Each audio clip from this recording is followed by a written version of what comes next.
आइए दोस्तों देखते हैं, संख्याओं पर आधारित बहुत ही अच्छा क्वेश्चन है। तो चलते हैं अपने क्वेश्चन की तरफ।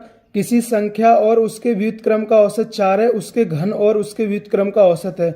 बहुत ही अच्छा क्वेश्चन है। आप व्युत्क्रम को समझिए कि व्युत्क्रम होता क्या है। व्युत्क्रम का मतलब होता है उल्टा। क्या होता है इसका मतलब? उल्टा। अब जैसे मैंने मान ली कोई संख्या ए है, तो इसका व्युत्क्रम क्या होगा? इसका व्युत्क्रम होगा 1/a। आप कहोगे आपने ये ऐसे कैसे कर दिया? मैंने बताया था ए है, जिसके नीचे कुछ नहीं होता उसके नीचे होता एक। जब आप इसका उल्टा करोगे तो क्या होगा? 1/a। तो व्युत्क्रम का मतलब क्या होता है? उल्टा। आप व्युत्क्रम का मतलब आप समझ गए होंगे। अब मैं क्वेश्चन की तरफ चलता हूं। मेरा क्वेश्चन है किसी संख्या, मुझे संख्या तो पता नहीं है, मैं संख्या मान लेता हूं ए। उसने बोला है किसी संख्या और उसके व्युत्क्रम का औसत। तो संख्या ए है और इसका व्युत्क्रम क्या होगा? 1/a होगा। और उसका औसत बोला है /2 बराबर कितना होगा? 4। क्योंकि उसने बोला है कि किसी संख्या और उसके व्युत्क्रम का औसत कितना है? 4 है। तो a + 1/a का मान कितना आ गया? 8।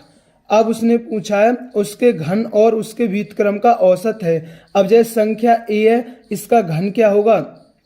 a⁻3। और a⁻3 का व्युत्क्रम क्या होगा? 1/a⁻3। अब और इसका हमें क्या निकालना है? औसत। इसका हमें क्या निकालना है? औसत। अब मुझे a⁻3 + 1/a⁻3 का मान पता चल जाए तो मैं इस क्वेश्चन को कर सकता हूं। तो मैं क्या करता हूं, यहां से दोनों साइड का घन करके a⁻3 + 1/a⁻3 का मान निकाल लेता हूं। तो मुझे पहले a + b⁻3 का फॉर्मूला पता होना चाहिए। तो ये क्या होता है? ये होता है a³ + b³ + 3ab और a + b। अब मैं क्या करता हूं, दोनों साइड का घन कर देता हूं।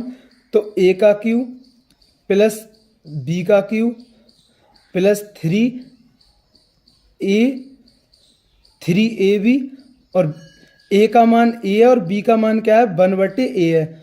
और क्या है? a + b। तो a का मान a है और b का मान क्या है? 1/a। और 8 का क्यूब कितना होता है? 512।